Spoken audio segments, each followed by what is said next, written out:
Hampir memasuki bulan ketiga, kasus perampasan nyawa ibu dan anak di Subang masih belum menemukan titik terang, meskipun banyak saksi kunci yang diperiksa oleh tim penyidik dari pihak kepolisian. Statement penasehat hukum, Ahmad Taufan terakhir, bahwa Danu berkata ada 2 orang banpol yang menyuruh Danu membersihkan tempat kejadian perkara, kasus perampasan nyawa ibu dan anak di Subang tersebut. Meski tak begitu kenal, namun banpol itu selalu berada di Polsek Jalan Cagas Subang, dan orang pun mengenalnya. Saat ini, sorotan tertuju pada adanya oknum banpol berdasarkan pengakuan Danu kepada tim penyidik pihak kepolisian. Adanya sosok oknum banpol muncul dalam kasus perampasan nyawa ibu dan anak di Subang. Sesudah beberapa kali pemeriksaan pihak kepolisian kepada Danu mengakui diperintah banpol masuk TKP. Banpol itu juga ternyata mempunyai kunci rumah, padahal kunci itu sebetulnya telah disita pihak kepolisian dan dalam kekuasaan penyidik.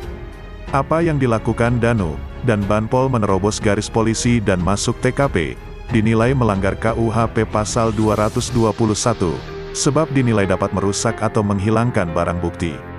Itulah yang menjadi alasan pengacara Yosef Rohman Hidayat meminta Polres Subang menetapkan Danu dan banpol sebagai tersangka penerobos TKP kasus perampasan nyawa ibu dan anak di Subang tersebut.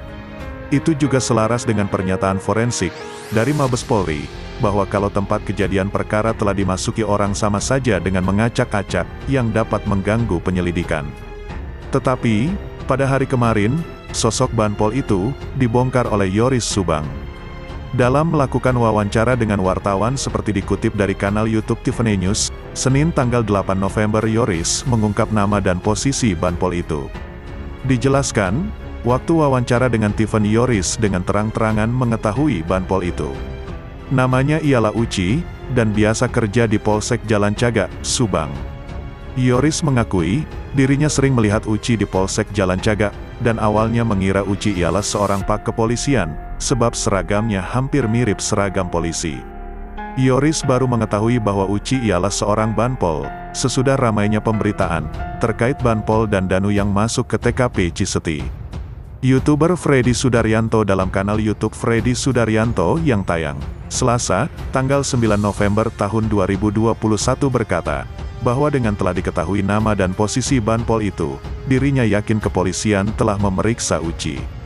Apalagi, Uci bekerja di Polsek Jalan Cagas, tentu akan gampang sekali bagi kepolisian buat memeriksanya. Tetapi, menurut Freddy Sudaryanto, polisi tak mengumumkan ke publik hasil pemeriksaan kepada Uci.